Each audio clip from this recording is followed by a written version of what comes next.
Tras la bochornosa comparecencia del presidente de la Generalitat Carlos Mazón en las Cortes Valencianas, y sus continuas alusiones a la responsabilidad compartida del gobierno, las redes no han parado de mostrar su indignación a lo largo de las últimas horas. Entre las respuestas más compartidas, muchos usuarios han querido responder a Carlos Mazón con esta intervención de la catedrática en Derecho Administrativo Alba Nogueira, que como experta en reparto de responsabilidades en emergencias, no ha dudado en retratar al presidente de la Generalitat y desmontar sus manipulaciones, eximiendo de cualquier tipo de responsabilidad al Ministerio de Transición de Teresa Rivera. Pues como hay bastante debate sobre las competencias, de eso estábamos hablando en caso de catástrofes tras lo sucedido en Valencia, vamos a hablar con una especialista en estas cuestiones. Alba Nogueira es catedrática de Derecho Administrativo de la Universidad de Compostela y autora de un trabajo de reciente publicación, Derecho Administrativo para la excepción. Boas noites. Hola, boas noites. Bueno, aunque tenemos algo de retardo, creo que podremos entendernos correctamente. ¿Cómo ha asistido usted, especialista, y que además ha estudiado precisamente cómo tiene que actuar el Estado, y el Estado es el Estado central y el autonómico, cómo ha asistido estos días, usted que ha estudiado tanto este fenómeno, al debate sobre competencias y responsabilidades centrales y autonómicas en esta catástrofe? Bueno, bastante sorprendida. En ese libro que coordinábamos 3 compañeros, pero que intervenimos una docena de profesores de Derecho, estudiando precisamente todo tipo de emergencias y la respuesta normativa que hay para ella, una de las cosas que decimos es que es una respuesta, digamos, pautada y que ya tiene una cierta densidad normativa, y precisamente esa densidad es para que en el momento en que hay una emergencia lo único imprevisible sea la calamidad, pero no ninguna de las actuaciones que hay que tomar. Entonces, el ordenamiento jurídico sectorial de emergencias frente a incendios, a inundaciones, a volcanes, tiene planes sectoriales, tiene normas, tiene comités preestablecidos de crisis, tiene mecanismos de comunicación pautados, es decir, que todo eso es un engranaje que está perfectamente diseñado con antelación para poder funcionar digamos, en minutos, sabiendo quién tiene que actuar en cada momento y cómo tiene que actuar cada una de las personas que está implicada. Eso, digamos, es algo que es como el ABC del ordenamiento jurídico frente a las emergencias. ¿Y por qué se ha actuado de esta manera? ¿Quién tiene las competencias? Porque parece que hay que explicarlo. Bueno, es tan fácil como buscar en Google el plan de inundaciones de la Comunidad Valenciana, que existe. Establece quién es el comité de crisis, de dónde recibe información, quiénes son los organismos que le aportan informaciones técnicas para poder tomar decisiones y a quién se las tiene que transmitir. Es evidente que en este caso era una emergencia de nivel autonómico, tanto por la extensión territorial, digamos que era limitada a una parte de la provincia de Valencia, como porque es la administración ordinaria que tiene la mayor parte de las competencias de gestión en esa materia. Pensemos que en una emergencia, precisamente porque hay que actuar de forma rápida, la cuestión principal es quién controla a los principales efectivos, a los principales medios humanos para poder actuar sobre el terreno.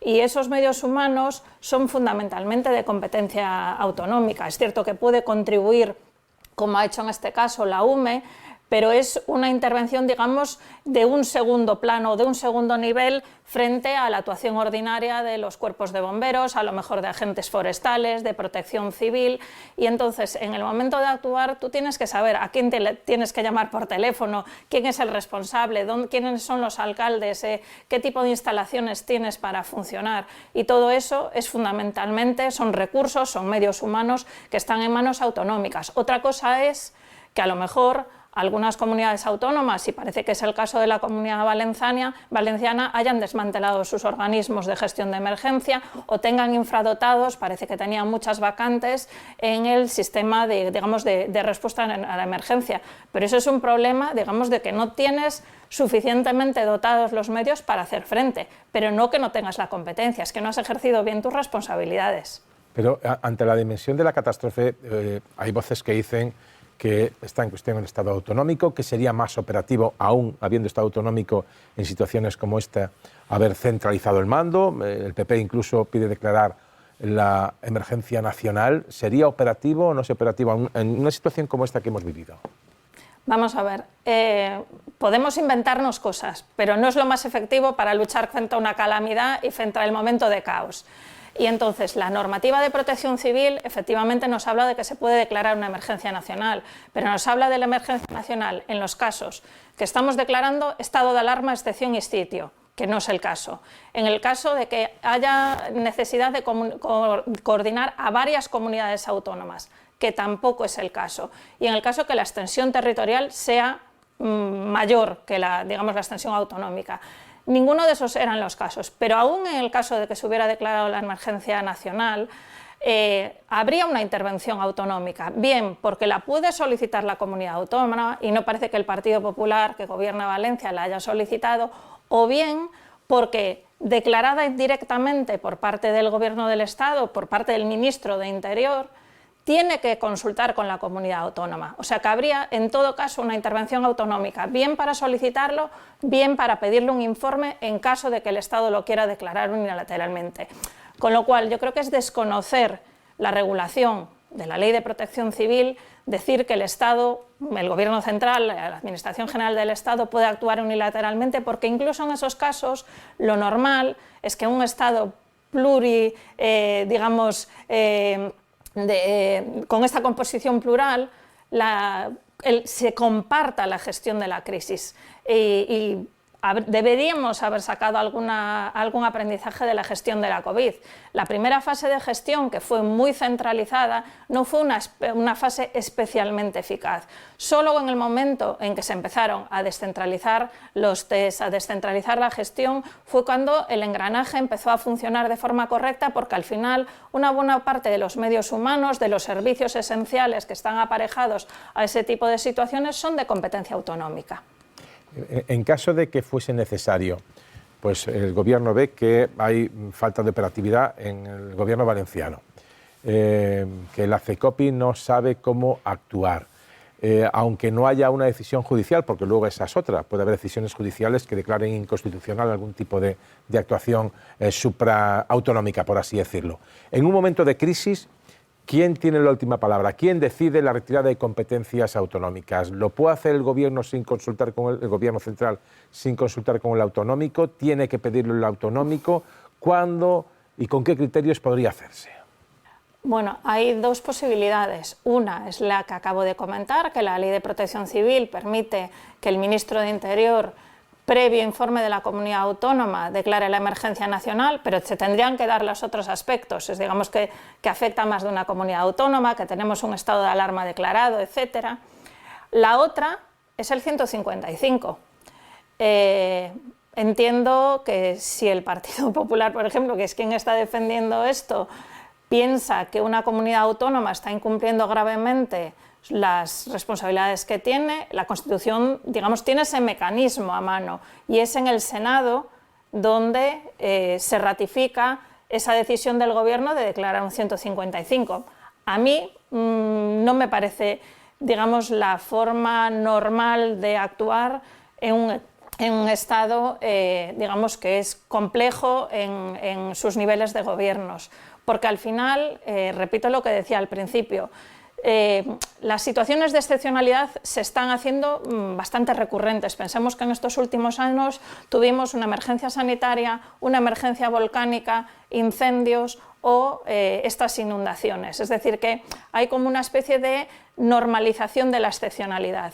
Si cada año vamos a alterar el reparto competencial, olvidarnos de quién tiene más controlados los medios y el territorio para recurrir a mecanismos excepcionales, estamos alterando también las reglas de juego democráticas, las reglas, digamos, de funcionamiento de nuestro Estado complejo, y a mí no me parece que sea la forma jurídicamente más correcta de actuar.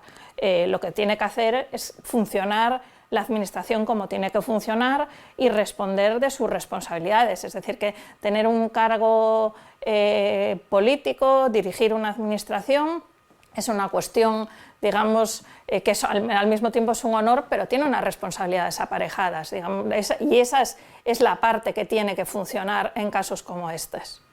Pero en el caso, me queda claro que hay dos opciones. Uno, el 155, que va por vía del Senado, es una situación, emergencia de horas, lleva demasiado tiempo para actuar. La otra sería la emergencia nacional, pero usted dice que aun en esos casos, primero, duda mucho de que fuera efectiva, por lo que nos ha comentado, y dos, que tendrían que darse una serie de casos que en esta situación concreta no se dan, que es más de una comunidad autonómica afectada o un estado de sitio, ¿no?